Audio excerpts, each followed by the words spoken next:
Awesome. Barry, so good to meet you. I'm looking forward to getting into your story. Thanks for taking a minute out. Thank you so much, Joe. Really appreciate your having me on. Yeah, it's a pleasure. So let's begin our journey with this. I always start with the pandemic. 6 years ago, it changed our lives. How did Yep. you get through that era, and how has it changed the way that you do things today? Well, like a lot of folks, well, I'd been uh, running my own business for, I think, 3 or 4 years at that point, and found myself with, shall we say, more time on my hands than I would have preferred to have. But it allowed me the opportunity to kind of hole up and do some very difficult thinking around things that I had been playing with off and on for my entire career as a senior HR guy in public and private companies. And it really centers around a distrust of using applied psychological tools in the workplace. I work for places where people wanted to use them. Really left me a skeptic, and over time, I really came to believe that there was a better way to lead people and to help organizations succeed by really focusing on the results that people are paid to deliver. And I applied this in different ways in different companies, really over 20 years at that point. But the pandemic really allowed me uh, more than I wanted, but it gave me the chance, things happen for a reason. So it really gave me a chance to sit down and really map out, okay, how would you pull all this together in a process? How would I really map it all out? And that actually was the time frame that allowed me to pull together what I call value-centric leadership, which is a 9-step process to help employers transform their employees doing jobs, if you will, to real contributors that deliver the results that matter. So that's what the pandemic did for me. So let's take that a step further. Let's synthesize what you do on a daily basis for a 13-year-old brain. I'm going to take you to a school, it's career day, and the kid in the back of the room just wants to know what you do for a living. How do Yeah. you answer him? I help businesses become successful by helping their people become successful. That's it in a nutshell. So, what did you want to be when you were a kid? What was your dream? I wanted to be a professional musician, Okay. and I had the chance to tour with a musical group for 2.5 years. I mean, literally, I was home 2 weeks every 6 months for 2.5 years. Wow. Traveled to 14 countries, 35 states, and the best thing that did for me is inform me that no, I really don't want to be a professional musician because it's a terrible life. It's, when you're up playing, it's awesome. Everything else is not great. I hear So it all the time. I really imagine you too. Yeah. I can't. I know I'm not the only person with that experience. So that's what I wanted to be. But my father had started a manufacturing company when I was 13, and I was working for him after school and on Saturdays. I was driving a forklift before I was old enough to drive a car. And my dad and his partners built a tremendous company where people really could. It really was like a big family, and it was a 700 over 700 people, very very successful business.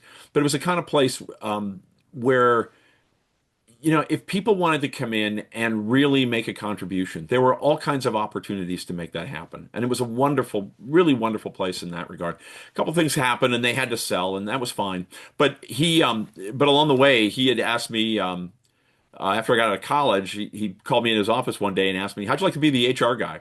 And I said, "Sure." I had no idea what that involved, but okay, sounds like fun. So, read a bunch of books, got my nose bloody for a while, and that's how I got into HR. Spent a lot of time after, the sale of that business, worked for some larger businesses as a senior HR guy. But I spent a lot of time dealing with a lot of employee issues, working with managers to fix issues and trying to help business leaders build the kind of business they want to build. And when you're in the room, so to speak, where you watch some decisions get made that you have to deal with that are just not fun and that you don't really feel like they're the right thing. I've only worked for great people who really try to do the right things, but there are times when just the right thing isn't always what it looks like it ought to be. And when you have to be the person that deals with all that after a while, you get pretty sick of it. And and I've really wanted to find a better way to help people run their businesses successfully by really helping their people become successful. And the way we've been doing that, I wrote a book on this topic. The first half of it is about the history in a nutshell of about 100 years of the interaction between applied psychology and the business world. So kind of how did we get this stuff? Like where did personality testing come from? Competency modeling, what the approaches to leadership coaching and so forth that we use. Uh, where did it come from? How did it end up in the business world? And does it work? And it's a lot more fascinating story than it might sound like, actually. Very Yeah. colorful people, very interesting stuff. And a lot of it, people that have come through my book, it's, come back and said like, this just blew my mind. I had no idea any of this. But so it's showing kind of how far off track we've all gotten.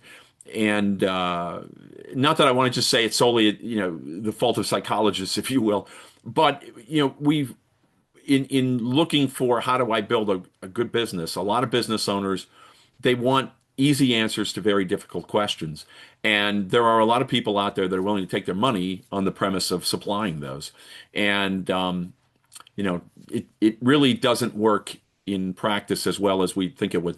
Just a little bit of numbers for your audience around this. We spend about $2 billion a year in this country on personality testing.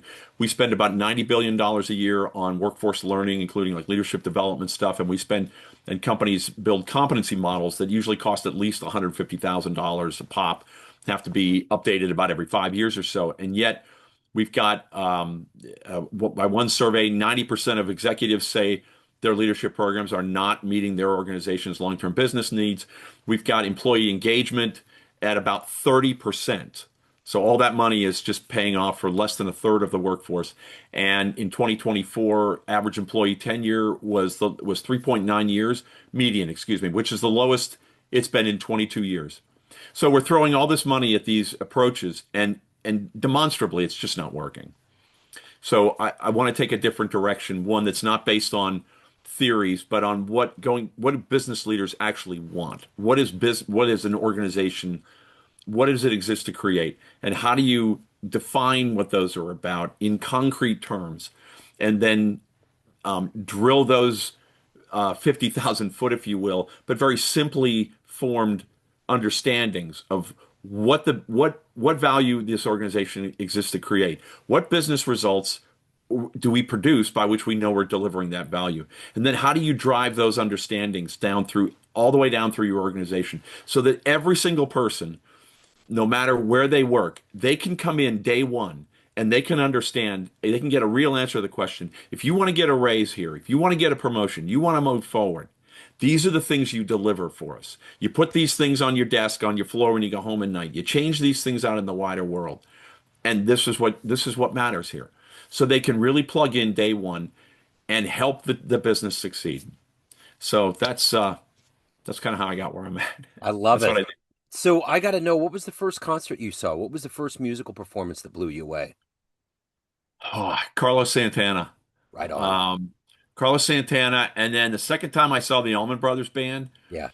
was like I saw them three times. They're just one of the they're just so great. And I mean this sounds weird, but I really mean it. The second time I saw those guys was like a religious experience. It was Yeah. like I was like three seats back, and it was Sure. just like, oh my gosh, like I can still remember it, you I know? totally get it. Absolutely. So what were these interesting elements of music, the right and left brain, music, and then getting into business? How did all of those get embedded into you and evolve into who you are and what you're doing today? Wow, that's an interesting question. I think one of the things that the performing did for me is two things. Um, you know, uh, Being able to have an impact on people is a phenomenal. Like when you can just make people happy, when you can make them cry even about a song, it's an incredible thing.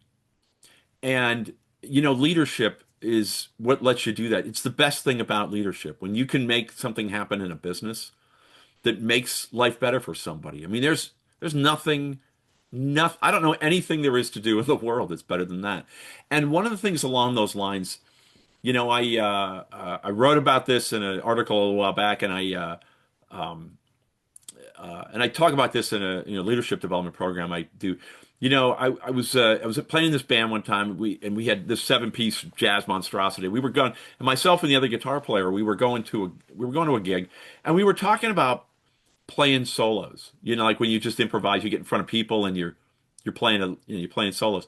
And he said, every time you do it, you just kind of hanging your ass. Pardon me, I say this, but this is what he said. You're hanging your ass out there somehow, Yeah. and because you might, you never know what you're gonna. You start like this, you don't really know how you're gonna end, and there's that risk of like you're gonna make an idiot of yourself. You're gonna forget where you're at, and this, you're gonna step on somebody else. You're gonna forget what mode you should be in or what chord I'm playing on top of, things like that. And I've shared that in the sense that that's a lot of what real leadership is. If you really want to make a difference, if you really want to have an impact, just like playing a guitar solo, you're going to hang your ass out there in front of people, and you might get it chopped off or something, so to speak. So yeah, I guess that's where those things really intersect. Yeah. So who's been your hero? Who's been your inspirational force in your life? Music wise, life wise, all of the above. Yeah, all the Venn diagram bleeding into each other. Yeah. Yeah. Well, one of them, honestly, is Saint Don Bosco, who's a 19th century Italian priest who I think he's one of the finest men who ever lived, who took care of orphan boys that nobody wanted in the cities of Italy, and kept at it despite just some horrible injustices personally and on every level. I admire that man immensely. I also, believe it or not, I have found a lot of lessons in military history. Not that he's admire him, if you will, but fascinating, very helpful to read is Napoleon. I read a lot of stuff on the Napoleonic Wars, and his approach to leadership, to organization, has really. I actually cite him in my book a couple times. Just his views about the importance of having the right people around him, what it is to really lead, to build something that's you're trying to do something beyond you. Along those lines, George Washington, who Yeah. is just the indispensable American. Nothing else would have happened afterwards if it wasn't for Washington. Um, Yeah, we have a whole list of Don Bosco centers in Kansas City that's quite do you prolific. really? Yeah. Yeah. Did not know that. Very well known. Yeah. So when you said that, that's interesting. Yeah. He's just, I mean, it doesn't matter, whatever your religion is. I mean, you're just to look at that man's life, and Sure. you talk about a life well lived, and Absolutely. he's what all of us should want to be. If you want, make a difference in the world, even when the world just doesn't really want you making that Yeah. difference. I mean, he's just an extraordinary, extraordinary man. So speaking of making that difference, what is it when the alarm clock goes off to get your feet on the ground, to do this job at a high level, to Yeah. influence, to change lives, to take care of your soul? What is that for you? You know, um, the, you know, I've had, I think about a couple of people who I had to deal with in the business world over the years that, um, that were not treated well. And and that just really, some of these go back quite a few years, but you know, I really believe in, the process that I have here. I really mean this. I mean, I'm at a point in, I'm 63, and I don't want to, I mean, I could slow down if I want to, but I really want to help people have a better experience at work than they've had. I want to help business leaders treat their people the way they really want to, um, and help them build the businesses where every person can become successful, and every leader is about helping people become successful. Because at the end of the day, your people is all a business has. That's all you have. And and so I work with clients on implementing this process right now. And when you see the light bulbs go on about how this is working and so forth, uh, you know, uh, yeah, it's actually better than playing gigs and playing solos. Yeah. It's because they see like we can do this and we can do it better. We can do it the way this is what we've always wanted to be as a business. So, So let me ask you this. If you had a dream tonight and ran into the 18-year-old version of you and you had a big coffee table book that was the life you've lived so far and you handed it over, would that young person believe that you orchestrated this life so far? no. It's funny you say that because I was just having a conversation with some guys around my age along those lines. If I knew, we all wanted to know what's our future. If and one of the things I had shared, which everybody agreed, if I had known my 18-year-old self, if I had shown myself this is what it's going to be, and everything you're going to go through, and you're going to be into these things that I wasn't into at the age of 18, and it's all going to work out great, I would have been horrified. So, we're actually it's a good thing, I think, that we really don't know what the future holds because we wouldn't know what it means, and we wouldn't know why, in many cases, why we should embrace it, even the hard things. So, Yeah, yeah, that's awesome. So let me ask you this. Of everything that you've done and accomplished and evolved to at this point, what are you the proudest of? wow. As trite as it sounds, I have 6 kids, and they are phenomenal. I say of my children, I don't just love my children, I like them. I mean, they're great people, and people in our orbit, if you will, we get a lot of compliments about what amazing kids we have, and I probably owe it more to their mother, but there we are. I'll take Right on. it. So yeah, they really are, and I'm not to just bend this back this way, but I really mean this. Like the book I wrote is it was 2 years of research, getting up at 4:30, 5 o'clock in the morning, writing this, but it's really the summary of everything I've really learned about business. And so, I mean, outside of my kids, in terms of personally, um, you know, it's what I really believe. It's what uh, and I'm really proud of the research I've done because it's unique, and people have told me like there's like, an editor, who did a market research for me about this and said nobody's ever written this book. So, I sincerely am really, really proud of it. I believe with all my heart in what's in there, both in pointing out what the problems are, but also pointing the way forward. So, So let me ask you this, Barry. Everyone has a perception of you. Family, friends, clients, everyone that gets your books, everyone that knows you in different capacities, but you run the show. What's your perception of you? Who do you think you are? wow. Not as great of a guy as they think I am. Just ask my wife. She'll be happy to, you know, enlighten everybody on that. You know, I, I, I think I'm a guy that um, have tried hard. People have told me in the business world that they've known that I've tried very hard to work and live with a life of integrity, and when in difficult times in the business world that I've tried to do the right things, even when it's you know not to make it sound like this, but even when you walk in and challenge the boss about certain things, knowing that he can fire me and there's really nothing I can do about it, but so it goes. Um, so that they've told me that I make a lot of people laugh, and I'm very humble. Just ask me so. Yeah. Anyway. So let me ask you this. If you can get into a time machine and go back in time and see one jazz show live, where are you going to go? Um, Or music performance. It doesn't have to be jazz, but it can be anything. Where would you music go? would be pretty easy. I'd go Joe Pass. Um, like in the last 3 years of his life, I mean, at least the stuff I've heard were just like he was unbelievable. Yeah. Outside of that, if anybody in your audience is familiar with John Williams, who's a classical guitar player, and I think after for decades was the best alive. I got a lot of his CDs and watched him live. But if I ever had a chance to watch him live, I think I'd die a happy man at that point. So I love it.